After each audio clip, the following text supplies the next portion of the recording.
ഗോമതി നഗർ എന്നൊരു ഗ്രാമം ഉണ്ടായിരുന്നു. ആ ഗ്രാമത്തിലുള്ള ജനങ്ങൾ വളരെ സന്തോഷത്തോടെയും ആരോഗ്യത്തോടെയും ജീവിച്ചിരുന്നു. എന്നാൽ ഇപ്പോൾ കാലം മാറിപ്പോയി. ജനങ്ങൾ പുതിയ പുതിയ ടെക്നോളജീസ് ഉപയോഗിക്കാൻ തുടങ്ങി. എന്നാൽ ഗോമതി നഗറിലുള്ള ജനങ്ങൾ മാത്രം, അതായത് പഴയ ജീവിതശൈലികളാണ് വളരെ നല്ലതെന്ന് ആ ഗ്രാമജനങ്ങൾ വിശ്വസിച്ചിരുന്നു വന്നു. അവർക്ക് ഈ ഗ്രാമത്തിൽ അവരുടെ പിതൃത്തുക്കളുടെ കുറച്ച് സ്ഥലം ഉണ്ടായിരുന്നു. ഇവിടെ വന്ന് ഈ സ്ഥലം കാണുമ്പോൾ നമ്മൾ ഇതിനു മുൻപ് ജീവിച്ചില്ലേ, ആ സ്ഥലമായിരുന്നു ഇതിലും നല്ലതല്ലേ. ഈ സ്ഥലത്തിൽ ജനങ്ങൾക്ക് സ്മാർട്ട് ഫോൺ ഇല്ല, ടിവിയെ കുറിച്ചും ഒരറിവുമില്ല. എനിക്കിപ്പോൾ തന്നെ പേടിയാകുന്നുണ്ട്. കുട്ടികൾക്ക് സ്കൂളിൽ അഡ്മിഷനും എടുക്കണം. നിങ്ങൾക്ക് താല്പര്യമുണ്ടെങ്കിൽ നമുക്ക് പഴയ വീട്ടിൽ തന്നെ പോകാം. ഇല്ല, നമ്മൾ അങ്ങനെ ചെയ്യരുത്. ഇവിടെ തന്നെ ജീവിച്ച് നമുക്ക് ആവശ്യമുള്ളതെല്ലാം നമുക്ക് ചെയ്യാം. കുറച്ചു വർഷം നമ്മൾ ഇവിടെ ജീവിച്ചേ പറ്റൂ. വരൂ വരൂ, ഗോമതി നഗറിലേക്ക് നിങ്ങൾക്ക് സ്വാഗതം. ഇവിടെ വെളിയിൽ നിന്നും ആരും വരില്ലെന്നാണ് ഞാൻ ഇതുവരെ കരുതിയിരുന്നത്. ഈ വീടും സ്ഥലവും ഇങ്ങനെ തന്നെ കിടക്കുമെന്ന് ഞാൻ കരുതി. തലവാ, ഞാൻ താങ്കളെ ചെറുപ്പത്തിൽ എങ്ങനെ കണ്ടു? നിങ്ങൾ ഇപ്പോഴും അതുപോലെ തന്നെയുണ്ട്. ചെറുപ്പത്തിൽ കണ്ടതാ, ഞാൻ ഇപ്പോഴാണ് നിങ്ങളെ വീണ്ടും കാണുന്നത്. എനിക്ക് നിന്നെയും നിന്റെ കുടുംബത്തെയും കണ്ടുമുട്ടിയതിൽ ഒരുപാട് സന്തോഷം മോനെ. വരൂ, നിങ്ങൾ ഇപ്പോൾ ഇവിടെ വന്നില്ലേ, വൈകാതെ കൃഷിപ്പണികളും തുടങ്ങൂ. കൃഷിപ്പണി ചെയ്ത് കുടുംബത്തിന് ആവശ്യമുള്ളതെല്ലാം വാങ്ങൂ. എന്നോട് ക്ഷമിക്കൂ, ഞാനിവിടെ കൃഷിയൊന്നും ചെയ്യാൻ പോകുന്നില്ല. ഇതിനു മുൻപ് ഞാൻ നഗരത്തിൽ ഐസ്ക്രീം വിൽക്കുകയായിരുന്നു.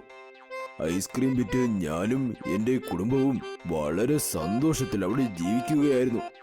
എന്നാൽ നഗരത്തിൽ വന്ന ആ രോഗം, പിന്നെ പണത്തിന്റെയും പ്രശ്നം കൊണ്ട് ഞങ്ങൾ ഈ ഗോമതി നഗറിലേക്ക് വന്നതാ.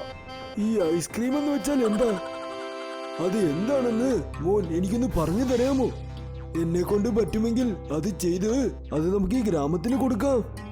അപ്പോൾ ഈ ഗ്രാമത്തിന് മനസ്സിലാകും നീയും ഈ ഗ്രാമത്തിലേക്ക് എത്തിയിട്ടുണ്ടെന്ന്. അവർക്കൊരു വിരുന്ന് കൊടുത്തതുപോലെയും ആകും. ഗ്രാമത്തലവന്റെ വാക്കുകൾ കേട്ട് ഗഗനും അയാളുടെ ഭാര്യയും വീട്ടിൽ തന്നെ തണുപ്പുള്ള ഐസ്ക്രീം ഉണ്ടാക്കി അത് ഗ്രാമജനങ്ങൾക്ക് വിൽക്കാനും തീരുമാനിച്ചു. നമുക്ക് മാർക്കറ്റിൽ നിന്ന് സാധനങ്ങൾ വാങ്ങി വിരുന്ന് നൽകണം. ഇത് നമുക്ക് കിട്ടിയ ഒരു അവസരമാണ്. ഒരുപക്ഷെ നമ്മൾ ഇവിടെ തന്നെ ഐസ്ക്രീം കച്ചവടം നടത്തിയാൽ. നീ പറഞ്ഞത് ശരിയാണ്, നമുക്ക് അങ്ങനെ തന്നെ ചെയ്യാം. ഗഗനും മധുവും ഗ്രാമജനങ്ങളോട് എല്ലാവരോടും ഐസ്ക്രീം കഴിക്കാൻ പറഞ്ഞ് അവരെ എല്ലാവരെയും അവരുടെ വീട്ടിലേക്ക് വിരുന്നിനും വിളിച്ചു. ഗ്രാമജനങ്ങൾ എല്ലാവരും ആദ്യമായി ഗഗൻ ഉണ്ടാക്കിയ ഐസ്ക്രീം കഴിച്ചതും അവർക്ക് എന്തോ അമൃതം കഴിക്കുന്നത് പോലെ തോന്നി. ഗ്രാമജനങ്ങൾ എല്ലാവരും ഗഗന്റെ പാൽ ഐസ്ക്രീമിന് ഒരു വലിയ ഫാനായി തന്നെ മാറി. എല്ലാവരും ആ ഐസ്ക്രീം കഴിച്ച് അവരെ പുകഴ്ത്തി. ഐസ്ക്രീം വിരുന്ന് അവസാനിച്ചതും ഗ്രാമത്തലവൻ ഗഗനോട് സംസാരിച്ചു. പിന്നെ ഗ്രാമജനങ്ങളെ എല്ലാം പ്രതിനിധിയാക്കി അദ്ദേഹം ഗഗനോട് നന്ദിയും പറഞ്ഞു. അപ്പോൾ ഗഗൻ ഗ്രാമത്തലവനോട് ഇങ്ങനെ പറഞ്ഞു: തലവാ, ഞാൻ താങ്കളോട് ഒരു കാര്യം ചോദിക്കാൻ വേണ്ടി വന്നതാണ്.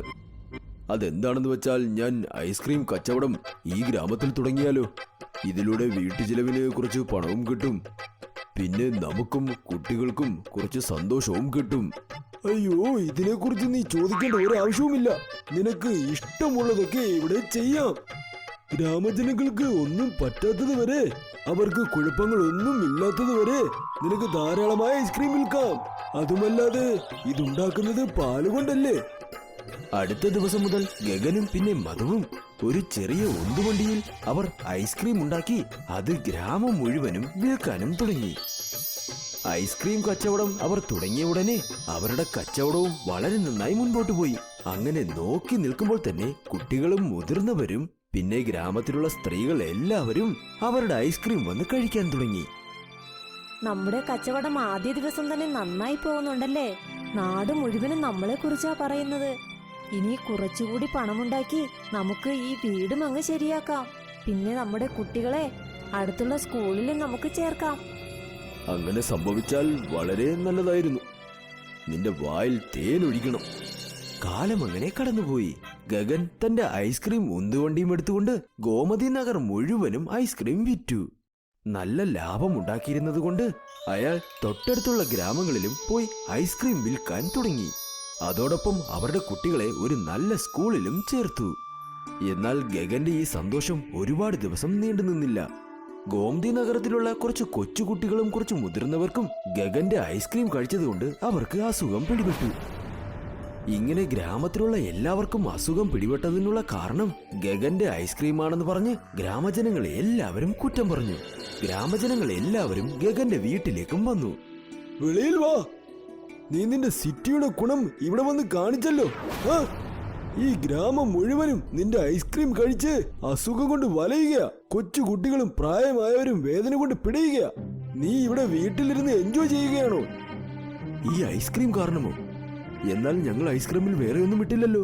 ഞങ്ങൾ നല്ല പാലും നല്ല സാധനങ്ങളുമാണ് ഉപയോഗിച്ചത്.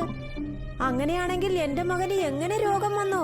ഇന്നലെയാണ് എന്റെ മകൾ നിങ്ങളുടെ കയ്യിൽ നിന്ന് ഐസ്ക്രീം കഴിച്ചത്. തലവാ, ഇവനോട് സംസാരിച്ചിട്ട് കാര്യമില്ല.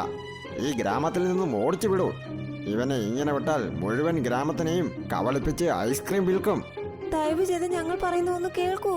ഞങ്ങൾ അങ്ങനെ ഒന്നും ചെയ്തില്ല. ഞങ്ങൾ എല്ലാവർക്കും നല്ലതേ ചെയ്യാൻ കരുതിയുള്ളൂ. തെറ്റൊന്നും ചെയ്തിട്ടില്ല. നിങ്ങൾക്ക് ഇനി മാപ്പ് ചോദിക്കാൻ ആഗ്രഹമുണ്ടെങ്കിൽ മുഴുവൻ ഗ്രാമജനങ്ങളെയും ഭേദമാക്കൂ. നിങ്ങൾ ഗ്രാമജനങ്ങളെ ആദ്യം ഇരുന്നത് പോലെ മാറ്റിക്കഴിഞ്ഞാൽ ഈ ഗ്രാമത്തിൽ നിങ്ങൾക്ക് താമസിക്കാം. അല്ലെങ്കിൽ കുടുംബത്തോടെ ഈ ഗ്രാമത്തിൽ നിന്ന് നീ പോയേ പറ്റൂ. ശരി തലവാ, എനിക്കതിന് സമ്മതമാ. നിങ്ങൾ ചുമത്തുന്ന ഈ കുറ്റം ന്യായമല്ല എന്ന് ഞാൻ തെളിയിക്കും. ഗ്രാമജനങ്ങൾ അസുഖം പിടിപെട്ടതിനുള്ള കാരണം കണ്ടുപിടിക്കാൻ ശ്രമിച്ചപ്പോൾ ഗഗന് എന്ത് മനസ്സിലായെന്നാൽ അയാൾ ഏത് പാലുപയോഗിച്ചാണോ ഐസ്ക്രീം ഉണ്ടാക്കിയത് ആ പാല് കേടായതായിരുന്നു. അയാൾ പാൽക്കാരനോട് പോയി ഇങ്ങനെ പറഞ്ഞു: നിങ്ങൾ എന്തിനാ ഇങ്ങനെ ചെയ്തത്? ഗ്രാമം മുഴുവനും എന്നെ ശകാരിക്കുക. എല്ലാം താൻ കാരണമാ സംഭവിച്ചത്. എന്തിനാ ഇങ്ങനെ ചെയ്തത്? പറ. എന്നോട് ക്ഷമിക്കൂ ഗഗൻ, നിന്റെ ബുദ്ധിമുട്ട് എനിക്ക് മനസ്സിലാകുന്നുണ്ട്. എന്നാൽ ഇതെല്ലാം ഞാൻ തലവൻ പറഞ്ഞിട്ടാ ചെയ്തത്. താൻ എന്തായി പറയുന്നത്? തലവൻ എന്തിന് ഇങ്ങനെ പറയണം? കാരണം നീ ഗ്രാമത്തിൽ ഒരുപാട് ഫേമസ് ആയി. അത് കണ്ട് അയാൾക്ക് അസൂയയാ.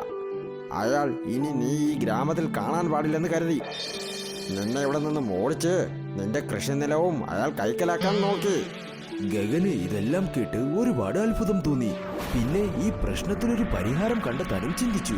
അയാൾ വീട്ടിലേക്ക് പോയതും തന്റെ ഭാര്യയോട് നടന്ന കാര്യങ്ങളെല്ലാം പറഞ്ഞു. ഗ്രാമത്തലവൻ ചെയ്തത് ഒട്ടും ശരിയായില്ല. അദ്ദേഹം ഈ തെറ്റിന് പരിഹാരം ചെയ്തേ പറ്റൂ. നിങ്ങൾ എന്താ ആലോചിക്കുന്നത്? എന്റെ കയ്യിലൊരു വഴിയുണ്ട്. ഞാൻ ഇവർക്ക് നാരങ്ങാമുളക് ഐസ്ക്രീം ഉണ്ടാക്കി വിൽക്കാം. ഇതിലൂടെ അവർക്ക് പിടിപെട്ട അസുഖം എല്ലാം ഭേദമാകും. മുളക് ഐസ്ക്രീമോ? അതെന്താണ്? ഇതും ഒരു തരത്തിലുള്ള ഐസ്ക്രീമാണ്. ഇതിൽ പാല് കൊണ്ടുണ്ടാക്കിയ ക്രീം, പിന്നെ മുളക്, പിന്നെ മുളകിന്റെ പേസ്റ്റ് മതിലിടണം. അത് കഴിക്കാനും നല്ല ടേസ്റ്റ് ആയിരിക്കും. അതിനാവശ്യമുള്ള ഒരുക്കങ്ങൾ നീ ചെയ്യ്. കുറച്ച് തേന്, പിന്നെ കുറച്ച് ശർക്കരയും നീ തയ്യാറാക്ക്. പിന്നെ വരുമ്പോൾ മുളക് മാർക്കറ്റിൽ നിന്നും വാങ്ങി വാ. ഗഗൻ പറഞ്ഞതുപോലെ മധു എല്ലാ ഒരുക്കങ്ങളും ചെയ്തു. അങ്ങനെ ഗഗൻ മുളക് ഐസ്ക്രീം എങ്ങനെ ഉണ്ടാക്കാൻ ശ്രമിച്ചോ അതേപോലെ തന്നെ ആ ഐസ്ക്രീമും തയ്യാറായി. ഗഗൻ ആ ഐസ്ക്രീം ഐസിന്റെ പെട്ടിയിൽ വെച്ച് ആ ഗ്രാമത്തിലുള്ള അസുഖം പിടിപെട്ട എല്ലാവരുടെയും വീട്ടിൽ പോയി അവർക്ക് ഈ ഐസ്ക്രീം കൊടുത്തു. ഈ ഐസ്ക്രീം ഞാൻ നിങ്ങളുടെ കുഞ്ഞിനു വേണ്ടി കൊണ്ടുവന്നതാണ്. ഒരു തവണ നിങ്ങൾ ഈ ഐസ്ക്രീം കുഞ്ഞിന് കൊടുക്കൂ. ഈ ഗ്രാമം മുഴുവനും ഈ ഐസ്ക്രീം കഴിച്ച് ഭേദമാകും. ഇത് എന്റെ റിക്വസ്റ്റ് ആണ്. ഞാൻ നിങ്ങളെ എങ്ങനെ വിശ്വസിക്കും? എന്റെ മകന് വീണ്ടും അസുഖം വന്നാൽ എന്ത് ചെയ്യും? ദയവ് ചെയ്ത് ഞാൻ പറയുന്നതൊന്ന് വിശ്വസിക്കൂ. നിങ്ങളുടെ കുഞ്ഞിന് ഈ ഐസ്ക്രീം ഒന്ന് കൊടുക്കൂ. നിങ്ങളുടെ കുഞ്ഞിന് പൂർണ്ണമായും ഭേദമാകും. ഗഗന്റെ കയ്യിൽ നിന്നും ഐസ്ക്രീം വാങ്ങി അവർ അവരുടെ മകന് അത് കൊടുത്തു.